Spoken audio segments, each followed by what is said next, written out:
Merci mesdames, messieurs. Est-ce que les mix sont vraiment efficaces pour baisser la PIO?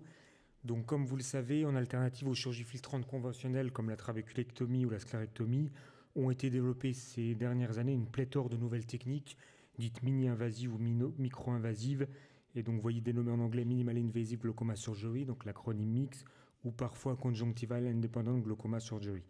Donc ce sont des techniques réalisées par voie interne ou par voie externe qui ont également pour but de faciliter l'évacuation de l'humeur aqueuse en dehors de l'œil, mais sans aboutir à la formation d'une bulle de filtration, donc sans toutes les complications qui peuvent être liées à la présence d'une bulle de filtration.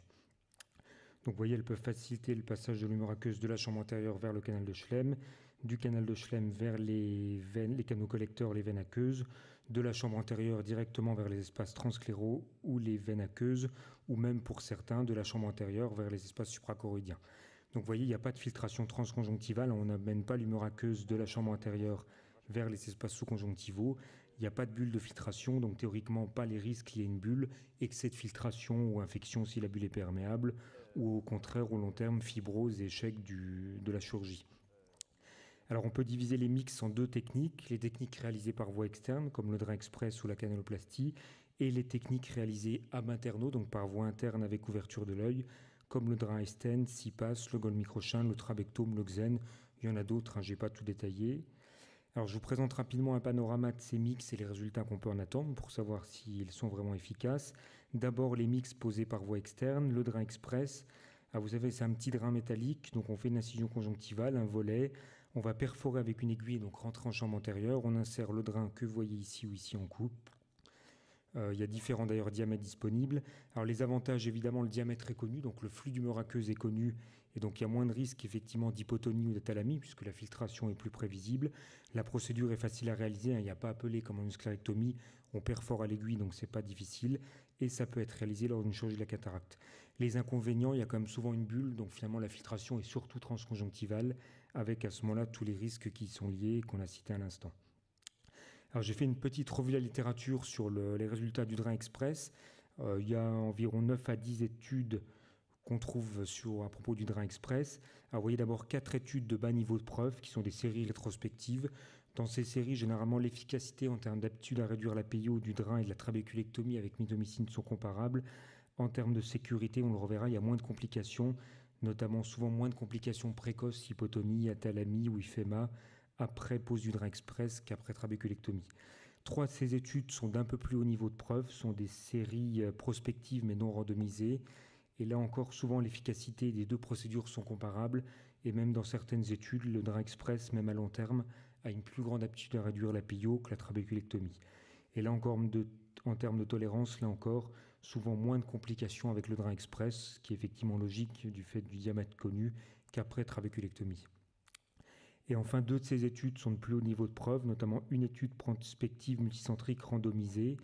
Et là encore, souvent l'efficacité du drain express est comparable, voire même supérieure à celle de la trabéculectomie. Et pour la sécurité, encore souvent moins de complications avec le drain express qu'après trabéculectomie. Alors je vous montre juste un détail de l'étude de plus haut niveau de preuve, donc multicentrique randomisée. Vous avez ici, vous voyez en noir le groupe trabéculectomie, en blanc le groupe express. Vous avez la PIO avant, 6 mois, 1 an, 2 ans après. Et vous voyez, c'était tout à fait comparable dans les deux groupes. Vous avez ici le nombre moyen de colliers hypotonisants dans les deux groupes. Et vous voyez, c'était également comparable. Et enfin, le taux de succès en trait pointillé, le drain express, en trait plein, la trabéculectomie, avec 2 ans de recul. Et là, vous voyez, donc clairement, pour le drain express, on peut répondre à oui, c'est efficace, a priori, tout autant que la trabéculectomie. Pour ce qui est de la tolérance, vous avez ici les complications, donc vous voyez athalamie, cataracte, IFEMA, fuite, endophthalmie, le groupe express, le groupe trabéculectomie, et vous voyez notamment pour tout ce qui est hypotonie, athalamie, excès de filtration, peu de temps après la chirurgie, il y a effectivement moins de risques après pose du drain express qu'après trabéculectomie. Deuxième type de mix réalisé par voie externe, la canaloplastie. Ça se fait un peu au début comme une sclérectomie, donc on ouvre la conjonctive, on fait un premier volet, deuxième volet, et là, au lieu de peler le canal de Schlemm, on va insérer une fibre optique, on fait tout le tour, il y a une petite lumière qui clignote, donc on sait où est la fibre, on parcourt toute la circonférence, on peut injecter du visqueux pour dilater, quand on a fini, on attache un fil de prolène, on se retire, on laisse le fil, on va le serrer, ce qui fait des petites déchirures du canal de Schlemm, et ce qui facilite la filtration. La procédure est relativement aisée, théoriquement elle n'est pas perforante, et donc il y a peu de filtration sous-conjonctivale. Les inconvénients, évidemment, si on fait fausse route, on perfore, et à ce moment-là, on se trouve dans le cas d'une chirurgie perforante avec tous les risques qui y sont liés. Les études, il y a assez peu d'études, je vous les montre, des études essentiellement de bas niveau de preuve, des séries de cas en fait rétrospectives. Dans ces séries, la canaloplastie est toujours moins efficace que la trabéculectomie à court terme, à moyen terme ou à long terme. Et dans les séries, généralement, la complication, le risque de complication est comparable après canaloplastie ou après trabéculectomie. Et vous voyez 3 études d'un peu plus haut niveau de preuve, mais ce n'étaient pas des études randomisées, c'est des études prospectives mais non randomisées, avec des résultats assez divergents. Parfois la canaloplastie est moins efficace, parfois comparable, parfois plus efficace. Donc peut-être les petits effectifs ou la méthodologie pas parfaite des études expliquent ces divergences de résultats. En termes de complications, généralement une tolérance qui est comparable ou pour une étude moins de risque après canaloplastie qu'après trabéculectomie. Donc là, vous voyez quand même difficile de répondre sur l'efficacité comparée en tout cas. Clairement, il y a une efficacité, mais la comparaison des chirurgies filtrantes, difficile de répondre vu le petit nombre d'études. Les drains posés par voie interne maintenant. Le premier, le drain e-stent. Donc vous savez, c'est un petit drain en titane. Ça se pose de la façon suivante. On fait une incision cornéenne. On met un produit viscoélastique, un verre à gonioscopie comme un verre de Barcan. Et on va venir planter le drain que vous voyez ici dans l'angle, qui va donc de la chambre antérieure vers le canal de Schlem. Souvent, on peut en mettre plus qu'un, parfois deux, même certains en mettent 3 ou 4. Les avantages, évidemment, il n'y a pas de bulle, puisque ce n'est pas une filtration, pas une chirurgie par voie externe.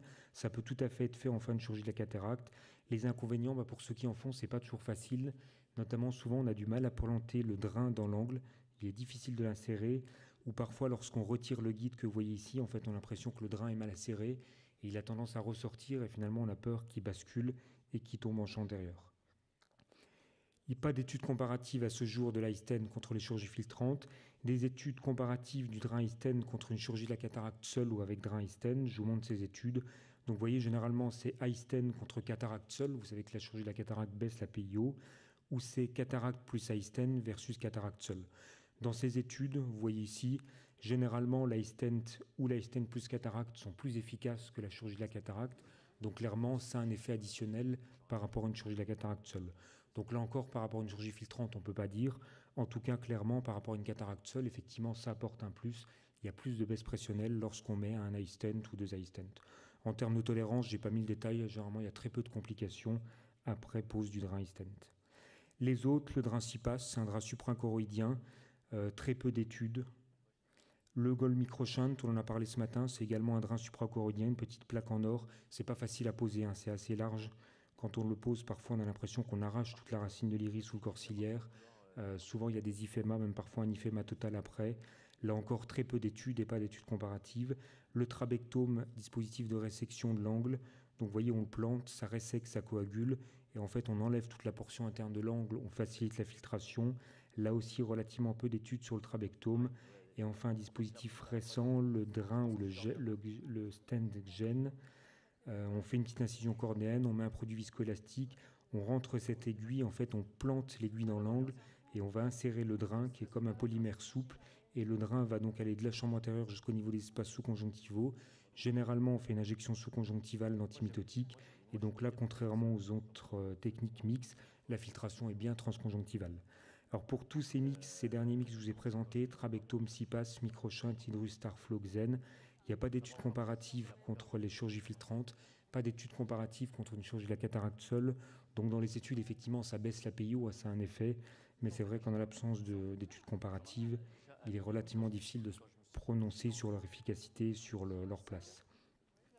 Donc voilà, juste pour conclure, vous savez, quand on traite un glaucome, souvent on commence par décolir, un traitement médical. Parfois on fait du laser en alternative, ou en fait souvent en complément du traitement médical. Et sur des glaucomes beaucoup plus évolués, on fait souvent des chirurgies filtrantes, trabéculectomie ou sclérectomie. On a présenté peut-être à tort les mix comme des alternatives aux chirurgies filtrantes conventionnelles. Et en fait, souvent les chirurgies ou les études montrent que les mix sont un peu moins efficaces que ces chirurgies. Néanmoins, les études montrent un effet des mix et montrent une place. Et à mon avis, on peut penser que finalement, la place des mix, c'est peut-être un peu plus en amont des chirurgies filtrantes.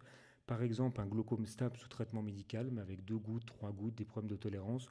On peut poser un mix, on peut alléger le traitement, ça a un effet, c'est appréciable. Ou également un glaucome stable sous traitement médical, mais qu'on va opérer de la cataracte.